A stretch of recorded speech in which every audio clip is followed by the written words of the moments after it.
Alexander the great, Alexander ചക്രവർത്തിയുടെ ജീവിതകഥകളൊക്കെ നമ്മൾ കുട്ടിക്കാലത്ത് പഠിച്ചിട്ടുള്ളതാണ്. ഗ്രീസിൽ ജനിച്ച അലക്സാണ്ടർ ഏഷ്യ വരെയുള്ള ഭൂഖണ്ഡങ്ങൾ വെട്ടിപ്പിടിച്ച ചരിത്രങ്ങൾ നമുക്കറിയാം. ഈ ലോകം തന്നെ കീഴടക്കുക എന്നുള്ളതായിരുന്നു അലക്സാണ്ടറുടെ ലക്ഷ്യം. അദ്ദേഹം എല്ലാ സ്ഥലങ്ങളിലും തൻ്റെ സൈന്യത്തെ ഉപയോഗിച്ചുകൊണ്ട്, പട്ടാളക്കാരെ ഉപയോഗിച്ചുകൊണ്ട് കീഴടക്കാൻ തുടങ്ങി. വെട്ടിപ്പിടിക്കുകയായിരുന്നു അദ്ദേഹം. ഈ ഭൂമി തന്നെ വെട്ടിപ്പിടിക്കുക എന്നുള്ളൊരു ദൗത്യത്തിലാണ് അദ്ദേഹം ഏർപ്പെട്ടിരുന്നത്. എന്നാൽ കുറെ കഴിഞ്ഞപ്പോൾ 37-38 വയസ്സായപ്പോൾ അദ്ദേഹത്തിന് അസുഖമുണ്ടായി. അസുഖമുണ്ടായപ്പോൾ അദ്ദേഹത്തിന് തോന്നലുണ്ടായി, ഇനി ഞാൻ അധികം കാലം ഉണ്ടാകില്ല. അതുകൊണ്ട് അദ്ദേഹം അവിടെ ആശുപത്രിയിലെ നേഴ്സിനെ വിളിച്ചിട്ട് ഒരു പേനയും പേപ്പറും കൊണ്ടുവരാൻ പറഞ്ഞു. അദ്ദേഹം എഴുതി കുറെ കാര്യങ്ങൾ. എന്നിട്ട് പട്ടാളത്തിലെ ജനറൽമാരെ വിളിച്ചിട്ട് ഇത് വായിച്ചു കേൾപ്പിച്ചു. ഒന്നാമത്തെ നിർദ്ദേശം എന്ന് പറയുന്നത്, ഞാൻ മരിച്ചു കഴിഞ്ഞാൽ എൻ്റെ ശവശരീരം ഈ ഡോക്ടർമാരിൽ എന്നെ ചികിത്സിച്ചവരിൽ ഏറ്റവും മുന്തിയ 4 ഡോക്ടർമാർ വേണം ചുവന്ന് സിമിത്തേരിയിലേക്ക് കൊണ്ടുപോകേണ്ടത്. രണ്ടാമത്തെന്ന് പറയുന്നത്, എൻ്റെ കൈകൾ ശവമഞ്ചത്തിൽ നിന്നും തൂക്കിയിടണം.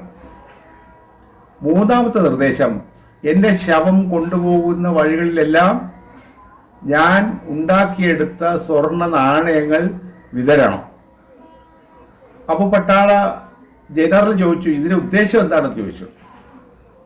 അതിൻ്റെ ഉദ്ദേശം വേറൊന്നുമല്ല, എന്നെ ചികിത്സിക്കാൻ ലോകത്തുള്ള ഏത് ഡോക്ടർമാർക്കും അവകാശമുണ്ട്, സന്തോഷമുണ്ട്. പക്ഷേ ആര് ചികിത്സിച്ചാലും എൻ്റെ ജീവൻ രക്ഷിക്കാനാവില്ല എന്നുള്ളത് കൊണ്ടാണ് 4 ഡോക്ടർമാർ തന്നെ എൻ്റെ ശവശരീരം ചുമക്കണമെന്ന് ആവശ്യപ്പെട്ടത്.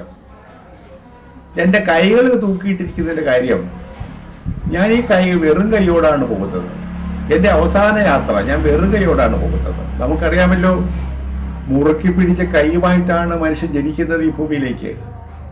ഒടുവിൽ നിവർത്തി പിടിച്ച കൈയുമായിട്ടാണ് അവൻ പോകുന്നത്, അവസാനം പോകുന്നത്. അപ്പം അതുകൊണ്ട് ഞാൻ ഒന്നും കൊണ്ടുപോകുന്നില്ല എന്നുള്ളൊരു തെളിവ് വേണ്ടിയാണ് ഞാൻ എൻ്റെ 2 കൈകൾ താഴത്തേക്ക് ഇടാൻ പറഞ്ഞത്. സ്വർണ്ണ നാണയങ്ങൾ വിതരണം ചെയ്തിരിക്കുന്നത്, ഇതൊക്കെ നിരർത്ഥകമായിപ്പോയി. ഇതെല്ലാം ഞാൻ സമ്പാദിച്ച് നിരർത്ഥകമായിപ്പോയി. ആവശ്യക്കാരെ എടുത്തുകൊള്ളട്ടെ എന്നത് ഉള്ളത് കൊണ്ടാണ് ഞാൻ ഇട്ടിരിക്കുന്നത്.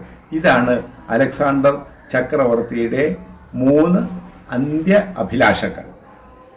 ഇത് പഴയ കഥയാണെങ്കിലും നമ്മൾ ഓർക്കേണ്ടത്, ഇന്നും മനുഷ്യൻ സ്വത്തുണ്ടാക്കാനായിട്ടുള്ള അവൻ്റെ ത്വര അതിഭയങ്കരമാണ്.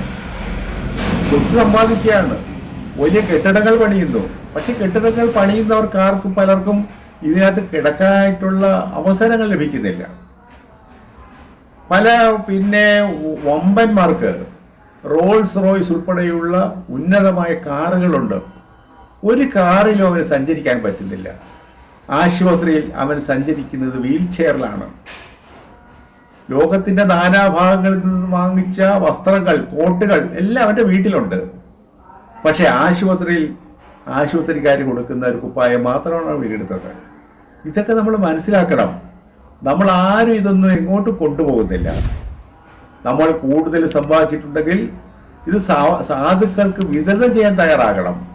ഇതൊന്നും നമ്മൾ വെട്ടിപ്പിടിച്ചതൊന്നും നമ്മൾ കൊണ്ടുപോകുന്നില്ല എന്ന് അലക്സാണ്ടർ ചക്രവർത്തി കാണിച്ചു തന്ന പാഠം നമുക്കും പ്രായോഗികമാക്കണം എന്നാണ് എനിക്ക് എൻ്റെ ഈ സംസാരം കേൾക്കുന്ന വ്യക്തികളോട് പറയാനുള്ളത്.